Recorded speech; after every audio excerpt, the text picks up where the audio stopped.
doesn't talk trash. He doesn't need to. One cold look from this guy, and and you already know you're in trouble. They call him the silent killer. Quiet before the bell, calm like a surgeon about to operate, and explosive the second that bell rings. When that southpaw left hand lands clean, it's lights out.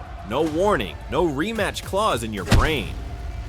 This is Junto Nakatani, 32-0, 3-division world champion, and he is coming for the biggest fight in Japanese boxing history. Welcome to Knockout Kings Elite. Built for fighters, Junto Nakatani, born January 2nd, 1998 in Sagamihara, Japan. Started in karate as a kid before switching to boxing. Amateur career, brief, efficient. Won a national under-15 title, then went pro at age 17. Fast forward to today, 32 wins, 0 losses, 24 knockouts, 3-division world champion. Flyweight, super flyweight, bantamweight, unified WBC and IBF bantamweight king. Now hunting undisputed at super bantamweight, southpaw, long frame for the weight class, reach that works like a sniper rifle, power that earned him the nickname Big Bang. But here's what separates him from the other guys with flashy records. This is not loud, ego-driven destruction. This is cold, calculated, patient, and then sudden, like a trap that springs. The Second 91 gym in Japan, that's where this was forged. Long, grueling sessions. Southpaw angles drilled until they become reflex. This is what made under pressure looks like before the cameras show up. Speed, precision, devastating finishing ability, and the kind of ring IQ that makes elite fighters look ordinary. No wasted energy, no showboating, no feeding the crowd, just pure efficiency. And sudden violent pressure when the moment arrives. He doesn't chase chaos, he creates it on his own terms. Long range mastery with an educated lead hand setting traps. Then boom, the straight left or those vicious body head combinations that fold bodies and end nights early. He's collected belts across 3 weight classes and now steps into what could be the biggest stage in Japanese boxing history. A showdown with Naoya Inoue. But before we get there, let's break down the fights that built this monster. The fight that announced Junto Nakatani to the world on a massive stage. Vacant WBO Junior Bantamweight title. Las Vegas, Nevada, undercard of Haney versus Lomachenko.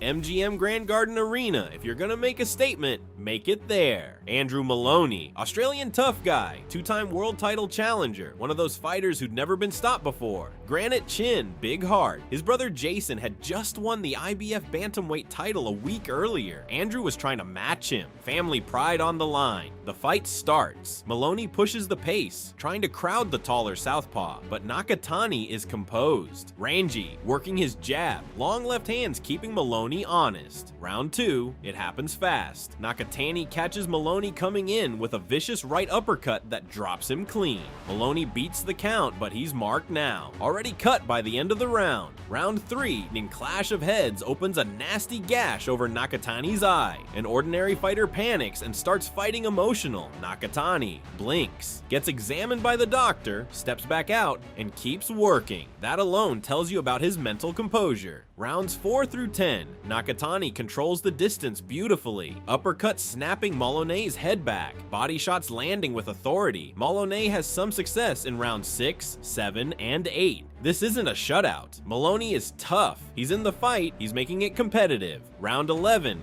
the shift. Nakatani drills Moloney with a straight left hand. Down goes Moloney, knockdown number 2. He gets up. Trainer Angelo Hyder considers stopping it at the corner. Almost does it, but lets Moloney continue. Big mistake. Round 12. With just 18 seconds remaining, Nakatani loads up. Moloney misses a right hand. The space opens. Looping left hand lands flush. Moloney drops instantly. He doesn't move. Nelson waves it off without a count at 2:42 of the 12th. Medical attention required ringside. Moloney down for several minutes. KO of the year. Ring Magazine. Winner, Junto Nakatani, 2-division world champion on one of boxing's biggest stages. That was the best knockout of my boxing career, Nakatani said afterward. Many people got to know Junto Nakatani all over the world. That's forged by pressure. That's what it looks like when the lights are the brightest and you still deliver. By this point, Nakatani had already taken the WBC Bantamweight title. He stopped Alexandro Santiago in 6 rounds, knocked out Vincent Astrolabio in round 1, finished Tassana Salapat in the 6th. So for his 3rd WBC title defense, the challenge, David Cuellar Contreras. Mexico, 28-0, 18 knockouts, young, hungry, undefeated, never fought outside Mexico, never fought at world level, but he was dangerous. Ariake Arena in Tokyo, Nakatani's backyard, full house, round 1. Nakatani is immediately in control. The jab and lead left hand establish distance. Cuellar tries to close, can't get clean. Round 2, more of the same. Nakatani picking and moving. Cuellar's working the body, trying to slow the champion down, but he's eating left hands. Round 3, this is where it ends. Nakatani starts mixing it downstairs, shovels a left uppercut to the midsection. Then, bang! A right uppercut drills Cuellar in the stomach. The Mexican folds. He goes to one knee. Cuellar beats the count. Gets up at 8. Nakatani doesn't wait. He moves immediately for the finish. A pair of left hands to the body and head, and then one powerful left hand to the chin.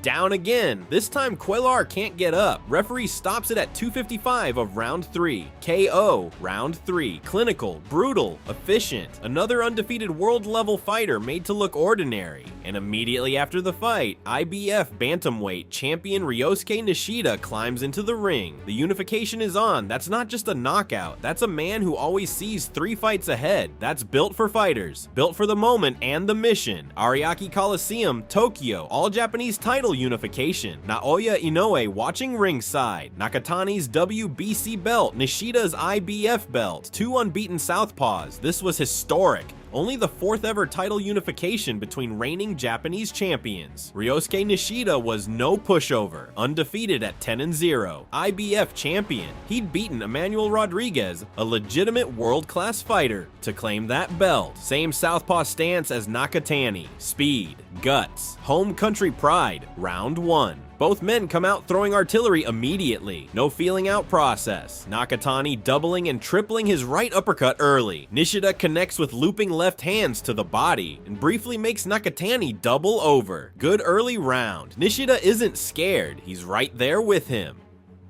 Round 2. Nakatani finds his rhythm.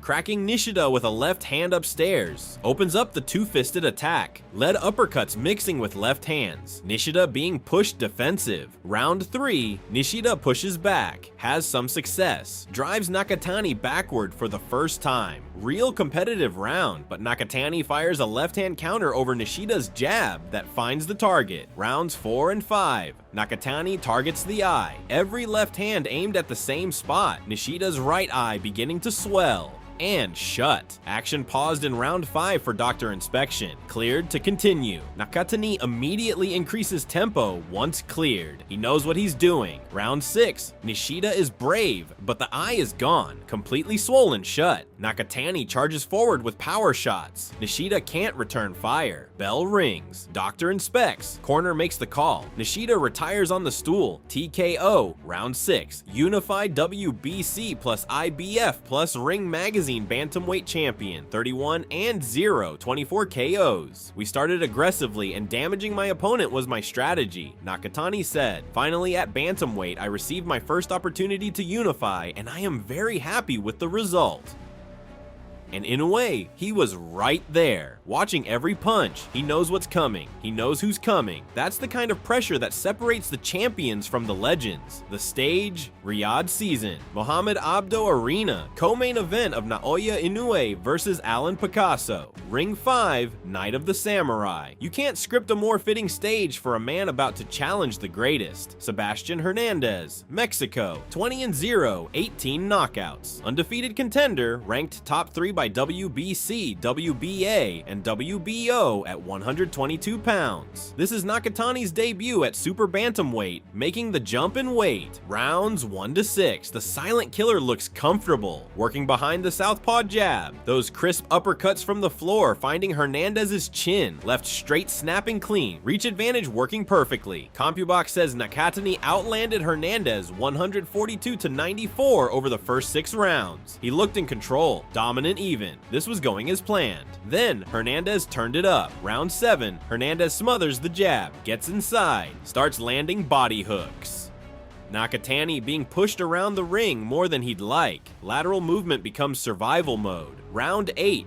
War, pure war. Hernandez pins Nakatani on the ropes, landing hooks and shots in bunches. The eye, Nakatani's right eye, starts swelling. Rounds 9, 10, 11. Hernandez is relentless, volume punching, non-stop pressure. The Mexican refuses to accept he's losing. Nakatani is still scoring. Counter shots, body work, but it's a fight now. Round 11 was Hernandez's best, all-out war, and Nakatani came second in several exchanges. Round 12, Nakatani's best round of the fight. He moves brilliantly, scores with combinations to the head, finds his angles again. Hernandez still dangerous, but his work isn't as sharp as it was. Nakatani closes the show with intelligence and wins on all 3 cards. Official scorecards: 115 to 113, 115 to 113, 118 to 110. Unanimous decision. The 118 to 110 scorecard was generous. The Ring magazine agreed with the 2 115 to 113 cards. Nakatani ended with a swollen right eye and a full 12 rounds of war on his body. Was it pretty? No. Was it easy? Not even close. Did he win? Every single time. That fight told you something important. Hernandez brought sticky, physical, ugly pressure and made Nakatani uncomfortable. Made him work. Made him dig deep. But here's the thing about a man who is made under pressure. He doesn't break. He adapts. I changed weight class to fight the world champion. Nakatani said after, "If I get that opportunity, I will do my best." Low key, humble, but you felt the fire behind it. That's champion DNA, forged by pressure, trained in seconds 91, and he ain't done yet. So here's where we are. 32-0, 3-division world champion, numero uno, contender at WBC, WBA, and WBO at Super Bantamweight. Naoya Inoue ringside watching him work. Tokyo Dome locked in for May 2026. And the question the entire boxing world is now asking, can the silent killer finally take out the monster? Nakatani brings size. Southpaw angles Inoue has rarely faced at this level. Reach advantage. One-punch power that travels with him between weight classes. And a fight IQ that gets better under pressure, not worse. Inoue is the greatest fighter on the planet right now. No one disputes it, but for the first time, you're looking at a man who has the tools to test him. Quiet guy, loud knockouts. You've been warned. We've seen the monster built by destruction. Part 1. We've seen the silent killer rising. That's this video. Next up, the full head-to-head breakdown. Styles, strengths, weaknesses, the southpaw angles, the power question. Who has the edge? This story is about to explode. Don't miss part 3, and don't sleep on Nakatani. If you think Nakatani has what it takes to shock the world, or if you think Inoue is just too much for anyone on earth, smash that like button right now. Drop big bang in the comments if you're riding with Nakatani. Drop monster if you think Inoue shuts the lights out. Subscribe to Knockout Kings Elite. This channel is built for fighters. We are forged by pressure. We are made under pressure. This is Seconds 91. Part 3 drops soon. The full head-to-head breakdown. You do not want to miss it. Knockout Kings Elite. Let's go.